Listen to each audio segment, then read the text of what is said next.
तो आइए इस एक्सप्लेनर में सीधे चलते हैं और उस सबसे बड़े डर की बात करते हैं जो लोगों को संपत्ति बनाने से रोकता है।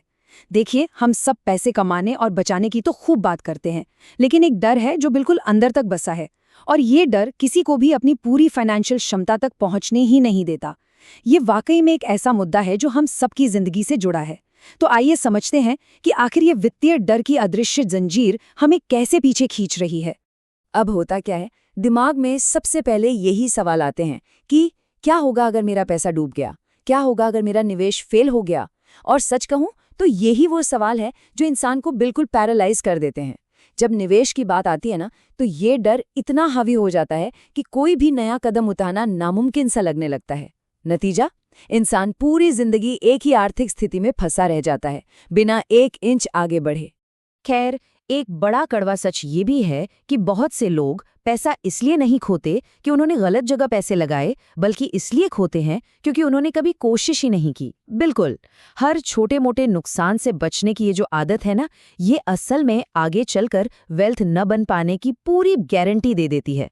सोचा जाए तो जो इंसान खेल के मैदान में उतरेगा ही नहीं, वो भला जीत कैसे सकता है। तो अब बढ़ते हैं अपने पहले हिस्से की तरफ, निवेश का डर और सलमान की कहानी। इस कॉन्सेप्ट को प्रैक्टिकली समझने के लिए एक बहुत ही आम और जाने पहचाने उदाहरण पर गौर करते हैं। मिलिए सलमान से। इसके पास एक अच्छी खासी स्टेबल सैलरी है और हर महीने बहुत जिम्मेदारी से ये अपने पैसे बचाता भी है। यहाँ तक सब कुछ बिल्कुल परफेक्ट लग रहा है ना, लेकिन एक बहुत बड़ी परेशानी है। जैसे ही इन बचे हुए पैसों को निवेश करने की बात आती है, सलमान पूरी तरह से घबरा जाता है। उसके दिमाग में सिर्फ और सिर्फ पैसा डूबने के बुरे ख्याल आते हैं। उसका तरीका बहुत सिंपल है। सारा पैसा बस बैंक खाते में या घर की तिजोरी में पड़ा रहेगा। Zero active investments. और इसका सीधा सा मतलब है बिल्कुल ज़ीरो फाइनेंशियल ग्रोथ। जब भी कोई उसके सामने एसआईपी या शेयर बाजार का बस नाम ही ले लेता है ना, तो उसे लगता है उसकी सारी मेहनत की कमाई चली जाएगी। इस नेगेटिव सोच की वजह से उसकी आर्थिक वास्तविकता एकदम रुकी हुई है। अब आते हैं दूसरे सेक्शन पर, द साइलेंट वेल्थ किलर और सुरक्षा का भ्रम। अपनी मेहनत की कमाई को बचाने के इस चक्कर में एक बहुत बड़ी गलती हम अनजाने में कर बैठते हैं। ये एक ऐसा खतरा है जो बिल्कुल शोर नहीं मचाता। देखिए, सलमान एक बहुत ही आरामदायक लेकिन बिल्कुल गलत धारणा के साथ जी रहा था। उसे लगता था कि मेरा पैसा बैंक में 100% सुरक्षित है। उसका मानना था कि पैसे को बिना छुए छोड़ देने का मतलब है फुल गारंटी, फुल सेफ्टी। ये मान लेना कि बैंक में रखा पैसा कभी कम नहीं हो सकता, ये उसकी सबसे बड़ी भूल थी। और यही वो इल्यूजन है जो बहुत से लोगों को असल सच देखने नहीं देता। और बस यही एंट्री होती है इन्फ्लेशन, यानी महंगाई की।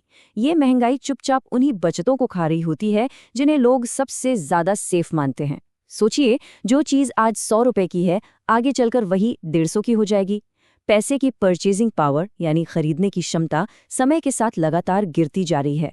मतलब अगर पैसा बढ़ नहीं रहा है, तो सच्चाई ये है कि वो हर गुजरते दिन के साथ अपनी वैल्यू खो रहा है। चलिए, अब आगे बढ़ते हैं तीसरे हिस्से पर, सलमान बनाम दानिश, 2 अलग माइंडसेट की कहानी। अब हम बिल्कुल सेम सैलरी पर एक बिल्कुल अलग नजरिया देखते हैं। सलमान का एक दोस्त है दानिश, जिसकी सैलरी बिल्कुल उतनी ही है, लेकिन उनके सोचने का ढंग एकदम ऑपोजिट है।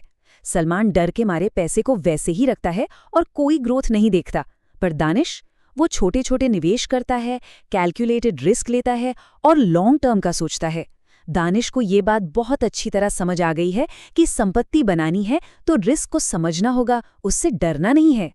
तो आइए चौथे हिस्से में समझते हैं रिस्क का असली मतलब और खतरे की एक नई परिभाषा। ये जानना बहुत जरूरी है कि जो चीजें बाहर से एकदम सेफ लगती हैं, वो अंदर से कितनी खतरनाक हो सकती हैं। आमतौर पे हम सोचते हैं कि जोखिम का मतलब है पैसे को मार्केट में डाल देना, राइट? लेकिन यहाँ रिस्क का असली मतलब कुछ और ही है।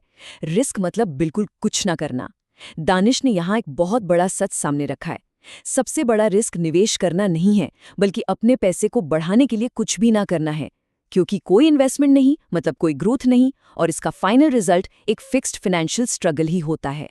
तो दानिश की इस बात से एक बिल्कुल क्लियर और डीप सबक मिलता है कि जोखिम सिर्फ निवेश करने में नहीं है, जोखिम कुछ न करने में भी है। जिंदगी में पूरी तरह से सेफ खेलना ही आयरॉनिकली किसी भी इंसान का सबसे खतरनाक फाइनेंशियल कदम हो सकता है। जब हम कुछ नहीं करते ना, तो हम प्रैक्टिकली महंगाई से हारने का 100% रिस्क उठा रहे होते हैं। चलिए देखते हैं अपने अगले सेक्शन को, छोटे कदम, बड़ा बदलाव और सोच में परिवर्तन। आइए देखते हैं कि यह जानकारी कैसे पैसे के प्रति पूरा नजरिया बदल कर रख देती है। असली सोल्यूशन है एक्शन लेना, पर थोड़ा थोड़ा करके। रातों रात कोई बड़ा रिस्क लेने की बिल्कुल जरूरत नहीं है। शुरुआत बस 500 रुपए की एक छोटी सी एसआईपी से की जा सकती है, बस मार्केट को टेस्ट करने के लिए। उसके साथ थोड़ा बेसिक इन्वेस्टिंग सीखना और धीरे धीरे लॉन्ग टर्म माइंडसेट बनाना शुरू होता है। ये स्टेप बाय स्टेप तरीका उस डर को जड़ से उखाड़ने का सबसे बेहतरीन रास्ता है। और देखिए, ठीक 1 साल बाद के रिजल्ट्स अपने आप बोलते हैं। सिर्फ 1 साल में वित्तीय आत्मविश्वास काफी बढ़ जाता है, रियल सेविंग्स में एक जबरदस्त इजाफा होता है, और सबसे बड़ी बात, वो इन्वेस्टमेंट का डर ना, वो लगभग गायब हो जाता है। ये इस बात का बिल्कुल ठोस सबूत है कि अपने वित्तीय डर का सामना करने से पर्सनल और फाइनेंशियल दोनों तरह की ग्रोथ होती है। अब तक ये बिल्कुल साफ हो चुका है कि वेल्थ क्रिएट करने के लिए एक कंट्रोल्ड रिस्क लेना कितना जरूरी है। पैसे को पूरी तरह से बस सेफ करके रखना असल में उसकी ग्रोथ का गला घोटना है। पैसे को वाकई में बढ़ाना है ना, तो सोच समझकर और कैलकुलेटेड रिस्क लेना एक बेसिक जरूरत बन जाती है। इसके बिना कोई बड़ा फाइनेंशियल गोल हासिल हो ही नहीं सकता। एक बहुत ही मशहूर बात है, कोई जोखिम ना लेना भी सबसे बड़ा जोखिम है। और सच कहूं तो ये बात अमीर लोगों के माइंडसेट को एकदम परफेक्टली कैप्चर करती है। जो लोग आर्थिक रूप से सफल होते हैं ना, उन्हें पता होता है कि डर सिर्फ और सिर्फ मौकों को खत्म करता है। वो बिना सोचे समझे पैसा नहीं लगाते, बल्कि रिस्क को एनालाइज करते हैं। अमीर लोग रिस्क से भागते नहीं हैं, वो उसको मैनेज करना सीखते हैं। तो जैसे ही ये एक्सप्लेनेर अपने अंत की तरफ बढ़ता है, हमारे सामने इंसानी स्वभाव को लेकर एक बहुत ही दिलचस्प सवाल आता है। पैसे के मामले में आखिर लोग सबसे ज्यादा किस चीज से डरते हैं? नुकसान से, फेल होने से, या फिर रिस्क लेने से? ये वाकई में सोचने पर मजबूर कर देता है कि आखिर कौन सा डर हमें सबसे ज्यादा पीछे खींच रहा है। खैर, थोड़ी सी हिम्मत और सही जानकारी से इस डर की जंजीर को बिल्कुल तोड़ा जा सकता है। चलिए इस सवाल का जवाब सोचिए, और इस चर्चा में जुड़ने के लिए बहुत बहुत धन्यवाद।